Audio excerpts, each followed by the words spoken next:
Es war einmal eine junge Frau namens Susanna, 23 Jahre alt, aus der Ukraine, die in Hamburg lebte, eine Stadt, in der Träume Wirklichkeit werden. Sie war nach Hamburg gezogen, um zu studieren und ein neues Leben zu beginnen.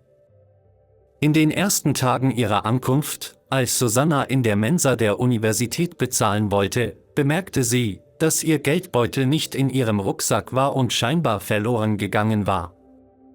Sie wurde nervös und sagte zu ihrem Freund Erik: Erik, ich finde meinen Geldbeutel nicht.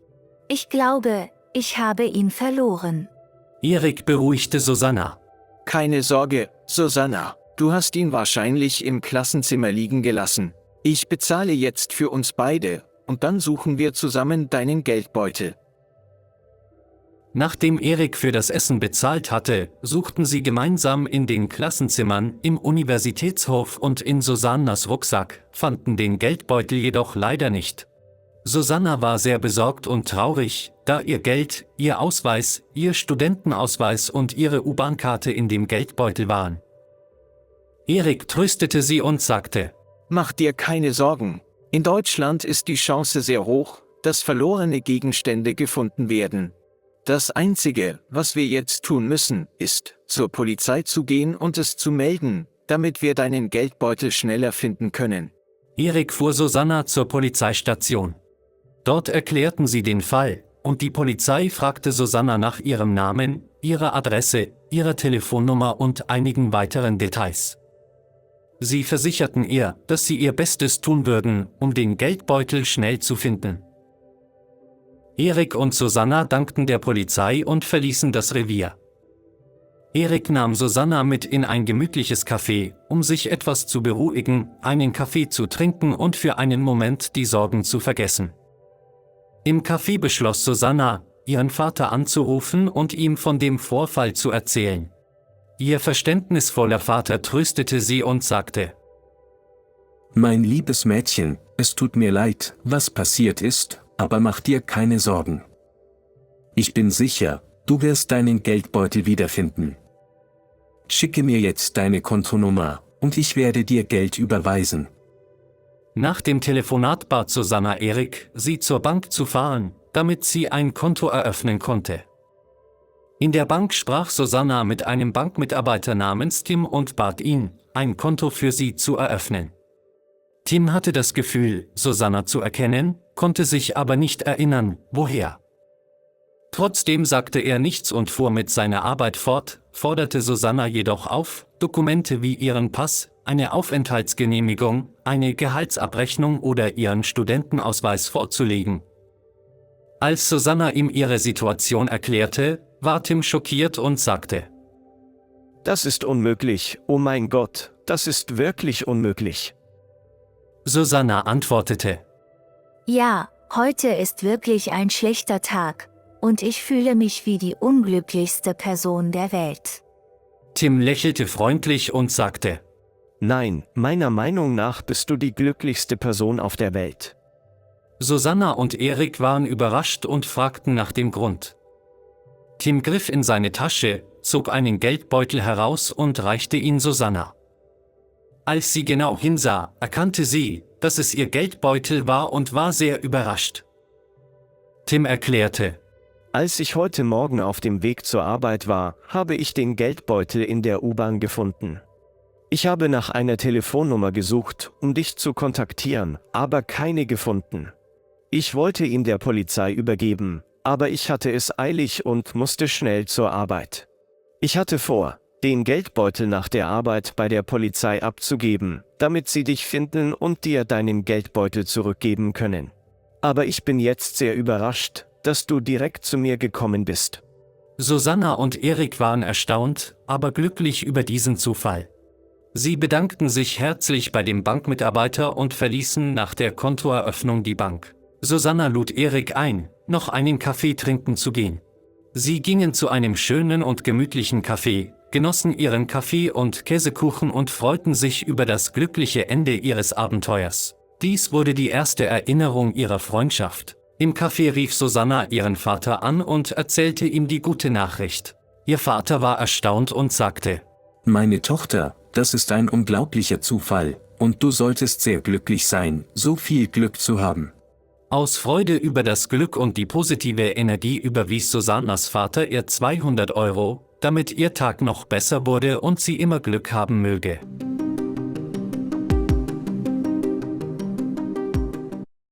Geldbeutel. Ich kann meinen Geldbeutel nicht finden. U-Bahn. Ich fahre jeden Tag mit der U-Bahn zur Arbeit. Polizei. Die Polizei hilft uns, sicher zu bleiben. Kontoeröffnung. Für die Kontoeröffnung brauche ich meinen Pass. Bankmitarbeiter. Der Bankmitarbeiter war sehr freundlich zu mir. Kaffee. Wir treffen uns im Café um die Ecke. Kaffee. Morgens trinke ich immer einen Kaffee. Käsekuchen. Käsekuchen ist mein Lieblingskuchen. Freundschaft. Freundschaft ist sehr wichtig im Leben. Glück. Manchmal braucht man ein bisschen Glück. Zufall. Das war ein glücklicher Zufall. Überweisen. Kannst du mir bitte das Geld überweisen? Erstaunt. Ich war erstaunt, wie schnell die Zeit verging. Verlieren. Ich habe meinen Schlüssel verloren. Erkennen. Ich kann dich im Dunkeln nicht erkennen. Dokumente vorliegen. Bitte legen Sie Ihre Dokumente am Schalter vor. Schockiert. Sie war schockiert, als sie die Nachricht hörte. Unglücklichste Person. Heute fühle ich mich wie die unglücklichste Person. Glücklichste Person. Mit dir fühle ich mich wie die glücklichste Person. Überrascht. Ich war sehr überrascht, dich hier zu sehen. Erinnerung. Diese Melodie bringt schöne Erinnerungen zurück. Gute Nachricht. Ich habe eine gute Nachricht für dich.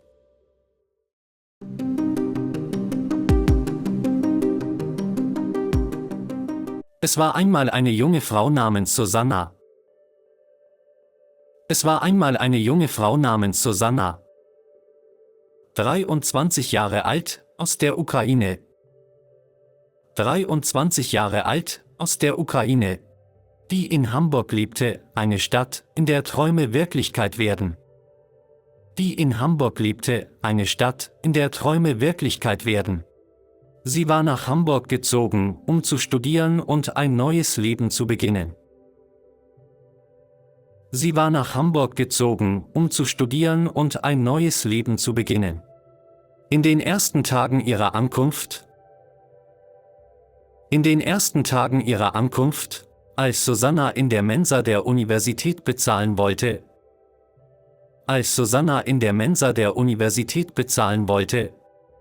bemerkte sie, dass ihr Geldbeutel nicht in ihrem Rucksack war und scheinbar verloren gegangen war.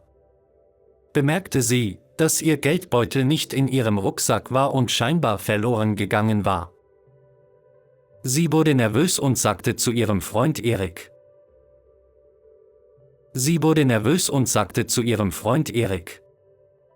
Erik, ich finde meinen Geldbeutel nicht. Ich glaube, ich habe ihn verloren.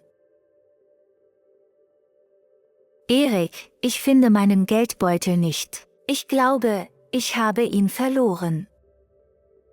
Erik beruhigte Susanna. Keine Sorge, Susanna, du hast ihn wahrscheinlich im Klassenzimmer liegen gelassen. Keine Sorge, Susanna, du hast ihn wahrscheinlich im Klassenzimmer liegen gelassen. Ich bezahle jetzt für uns beide, und dann suchen wir zusammen deinen Geldbeutel. Ich bezahle jetzt für uns beide, und dann suchen wir zusammen deinen Geldbeutel. Nachdem Erik für das Essen bezahlt hatte,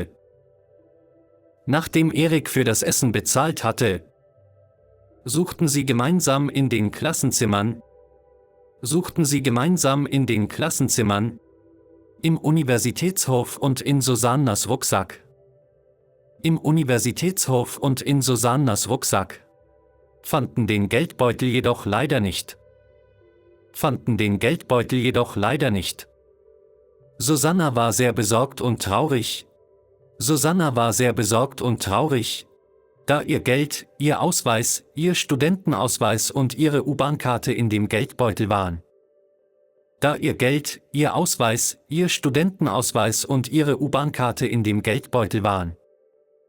Erik tröstete sie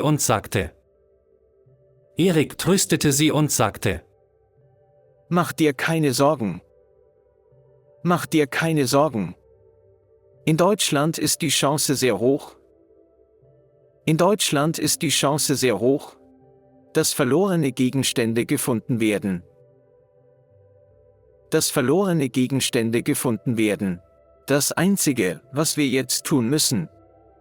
Das Einzige, was wir jetzt tun müssen, ist, zur Polizei zu gehen und es zu melden.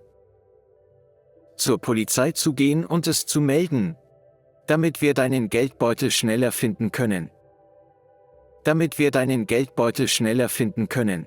Erik fuhr Susanna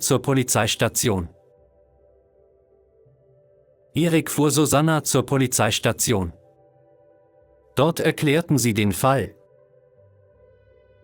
erklärten sie den Fall. Und die Polizei fragte Susanna nach ihrem Namen, ihrer Adresse, ihrer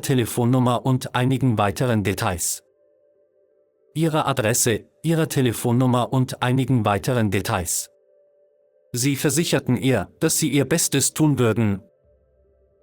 Sie versicherten ihr, dass sie ihr Bestes tun würden, um den Geldbeutel schnell zu finden.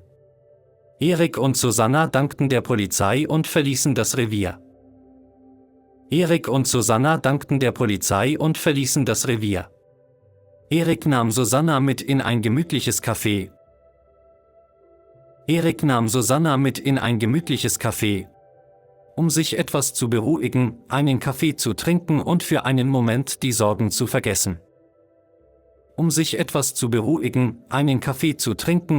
für einen Moment die Sorgen zu vergessen. Im Café beschloss Susanna, ihren Vater anzurufen und ihm von dem Vorfall zu erzählen.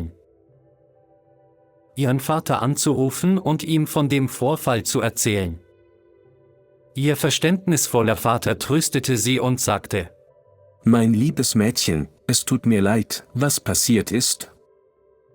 Mein liebes Mädchen, es tut mir leid, was passiert ist. Aber mach dir keine Sorgen. Ich bin sicher, du wirst deinen Geldbeutel wiederfinden. Schicke mir jetzt deine Kontonummer. Und ich werde dir Geld überweisen. Nach dem Telefonat bat Susanna Erik, sie zur Bank zu fahren,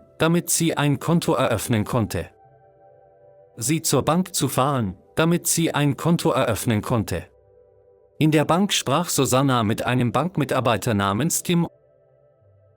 In der Bank sprach Susanna mit einem Bankmitarbeiter namens Tim und bat ihn, ein Konto für sie zu eröffnen.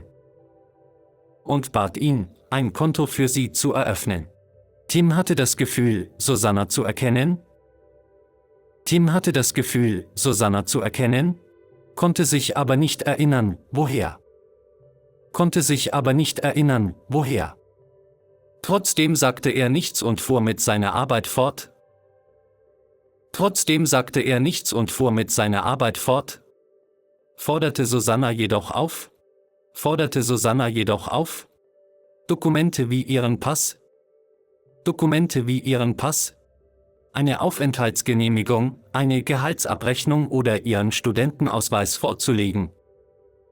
Eine Aufenthaltsgenehmigung, eine Gehaltsabrechnung oder Ihren Studentenausweis vorzulegen. Als Susanna ihm ihre Situation erklärte, war Tim schockiert und sagte,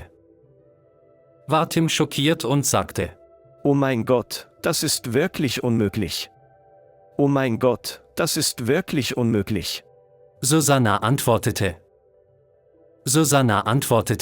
Ja, heute ist wirklich ein schlechter Tag. Ja, heute ist wirklich ein schlechter Tag. Und ich fühle mich wie die unglücklichste Person der Welt.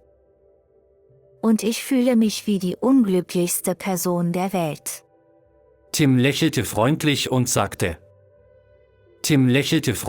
und sagte, Nein, meiner Meinung nach bist du die glücklichste Person auf der Welt. Nein, meiner Meinung nach bist du die glücklichste Person auf der Welt. Susanna und Erik waren überrascht und fragten nach dem Grund.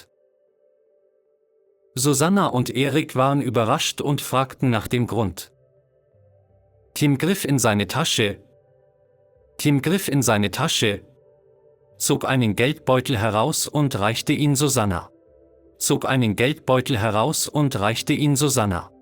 Als sie genau hinsah, erkannte sie, dass es ihr Geldbeutel war und war sehr überrascht. Tim erklärte, Als ich heute Morgen auf dem Weg zur Arbeit war, habe ich den Geldbeutel in der U-Bahn gefunden. Ich habe nach einer Telefonnummer gesucht, um dich zu kontaktieren, aber keine gefunden. Ich wollte ihn der Polizei übergeben. Aber ich hatte es eilig und musste schnell zur Arbeit. Ich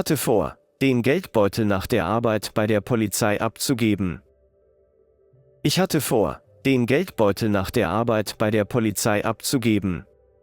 Damit sie dich finden und dir deinen Geldbeutel zurückgeben können. Aber ich bin jetzt sehr überrascht, dass du direkt zu mir gekommen bist. Susanna und Erik waren erstaunt, aber glücklich über diesen Zufall. Sie bedankten sich herzlich bei dem Bankmitarbeiter und verließen nach der Kontoeröffnung die Bank. Susanna lud Erik ein, noch einen Kaffee trinken zu gehen.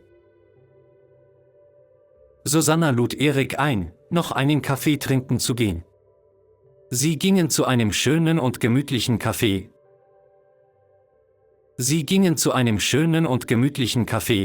Genossen ihren Kaffee und Käsekuchen und freuten sich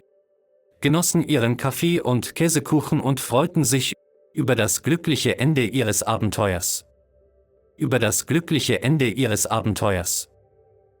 Dies wurde die erste Erinnerung ihrer Freundschaft.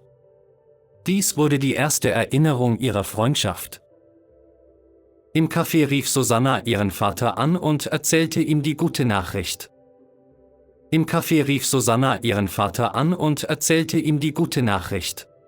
Ihr Vater war erstaunt und sagte, Meine Tochter, das ist ein unglaublicher Zufall.